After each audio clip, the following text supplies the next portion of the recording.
Hello and welcome to Avowed. This is going to be my Avowed review. It's going to be my honest review of the game. As you may know, I have a complete playthrough on my channel and have experienced, I think, every side quest and every main mission throughout the whole game, experiencing most things I could find and working my way through the entire game. So first off, let me just say that this game is not Skyrim. So many people were expecting this game to be like Skyrim or better than Skyrim. But it's like comparing apples and oranges. They're two completely different games. This game is fabulous with everything it comes through, but it does have its flaws, and today we'll be going through some of them. Now, just to give you a bit of background, I do my total playtime for it is 1 day and 18 hours. You know, I spent a lot of time playing it through this game. So you may think my review is going to be a little bit one-sided, but it's not.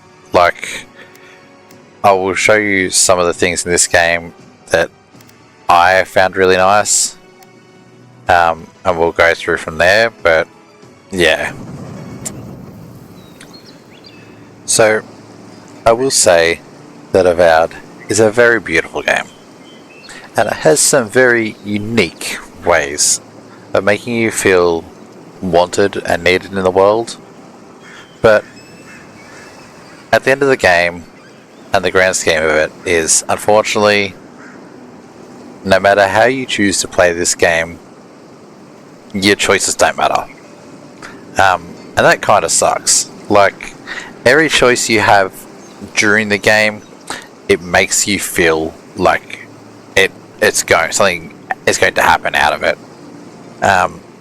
Like in one instance, when you confront your killer, you turn around and you get to choose what happens to him. Whether he lives, whether he dies, whether you kill him, whether you send him to the still growth.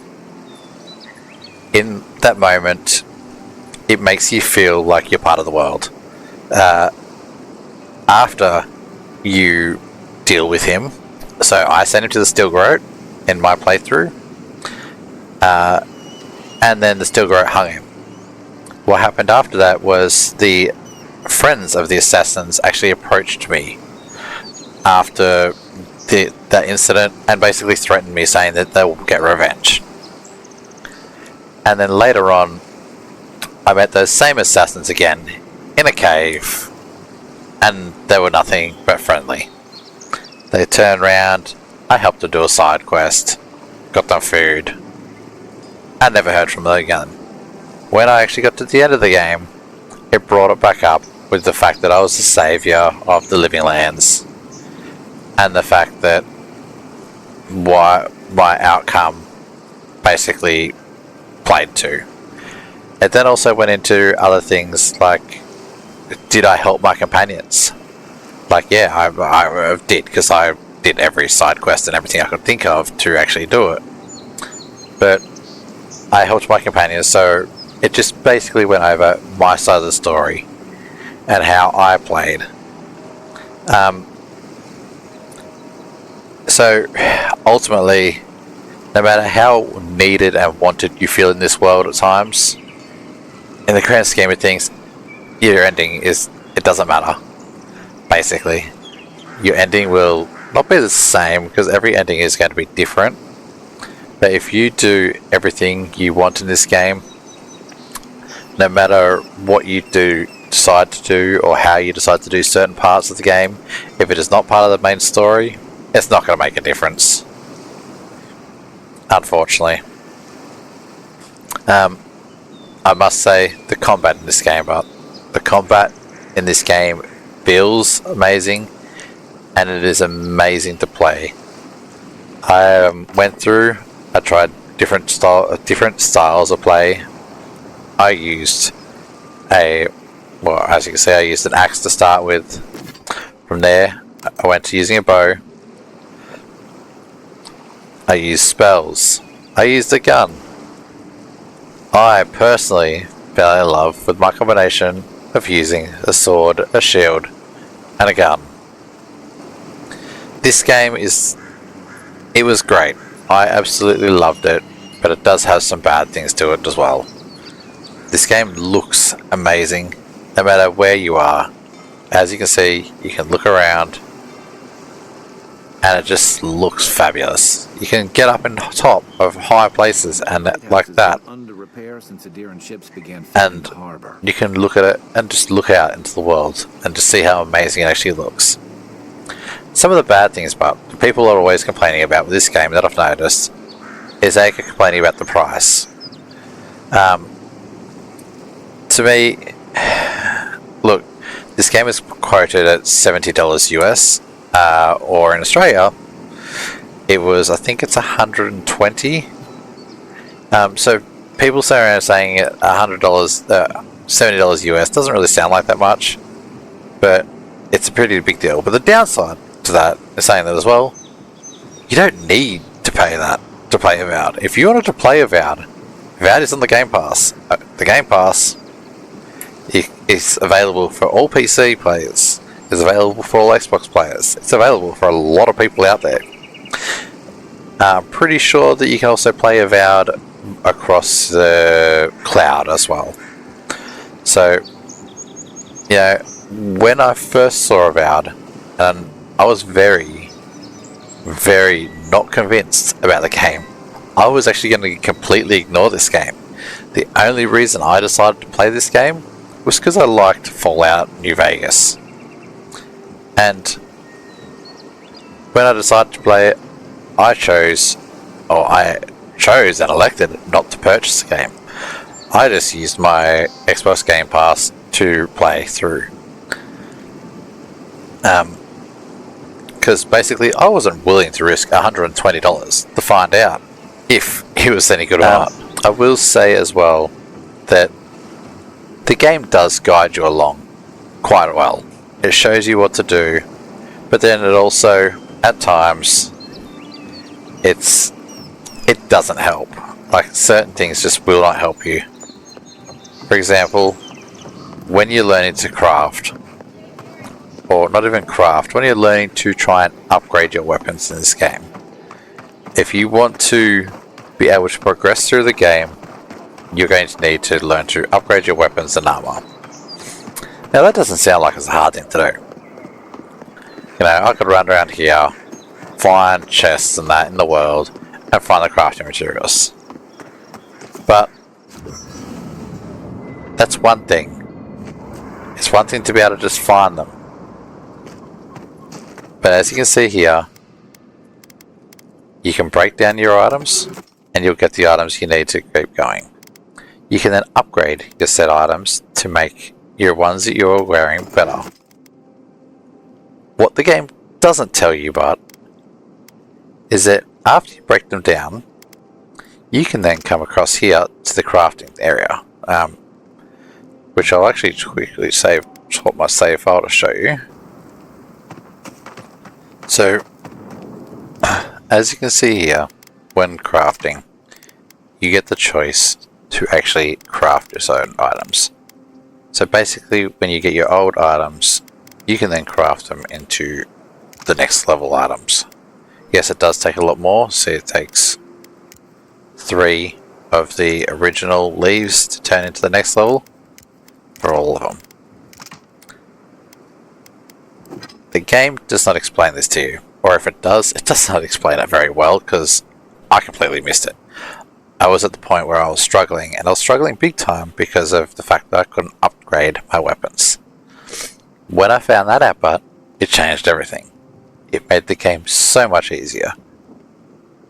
The next thing is also you find star metal. Star metal is a type of item in this thing where you actually get a sword out of it, and a gun, or a gun, and a gun. Depends on how much of it you collect.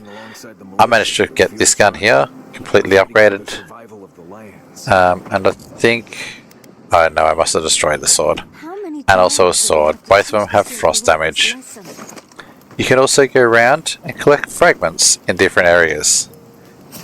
Each fragment gives you a different... each totem, not just fragment, sorry. Each totem gives you a complete different ability, not ability, but different things to make your gameplay unique. When it comes to your companions can be a good thing and a bad thing. I like when you're in the camp, like right now, and they're talking amongst themselves. It's really nice. It makes them actually feel alive. Our freedom is on the line. Giata is a necromancer, not necromancer, animancer, sorry. Animancer they're called in this game. She is an animancer, and she is your basic healer. She has a shield that she can put up for you and heals you through. Her ability, is basically it's an electric ability to unlock electrical doors in the world. That really can just be offsetted, but by a straight electric grenade.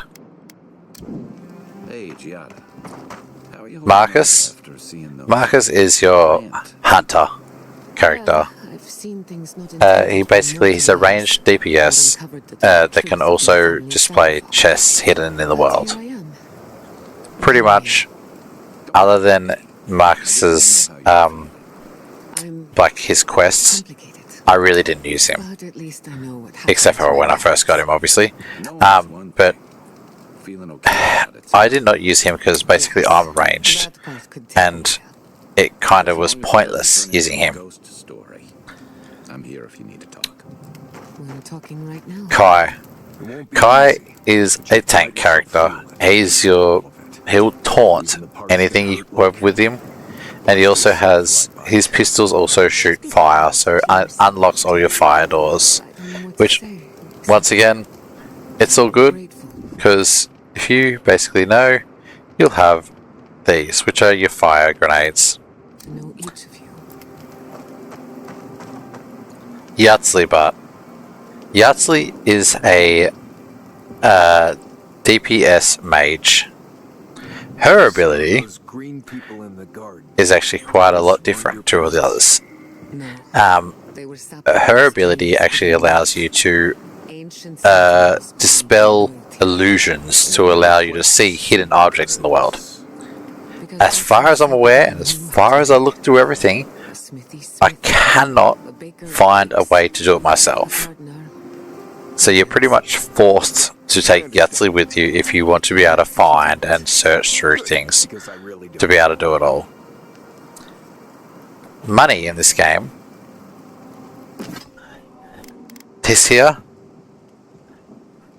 is absolutely pointless. There is no need for it in the game at all. It is completely and utterly useless. You never buy a weapon. You have no need to ever buy a weapon. Unless basically you're at the start of the game and there's a weapon that you want. If you want to turn around and try and collect all the unique weapons, same thing. Yeah, you might need to buy a weapon then. If you don't care about finding a unique weapon or a unique piece of armor, like me, you'll never actually use the money unless you're buying crafting materials. So basically the only thing I ever really spent my money on was crafting materials and lockpicks. Other than that, I never really used the money for anything else. And that's what I mean by the money in this game is useless. But personally, I enjoyed playing Avowed. Everyone will have their own different opinions. Everyone will have their own way of doing things. I enjoyed Avowed. Would I rate playing it to other people? Yes, but also at the same time, no. It is a fabulous game to play through. Fabulous looking game. Fantastic combat, but what got me as well, a lot of the time, half the time you're talking and you literally spend so long talking. It's So half the time, you end up skipping it I'll be all right. like that You go get some because there is just so much gameplay and so much gameplay, so much talking that sometimes they just don't want to shut up, which is really annoying at times. Anyway, I will leave the decision up to you. If you actually want to see what the game is like and watch it for yourself, you're more than welcome to check out my gameplay and my complete Let's Play series. But if you ever feel like you want to play this game, I would definitely recommend giving it a try. There's no harm to try, especially considering it's on the Game Pass. Anyway, take it easy, and I'll see you in the next one. Bye for now.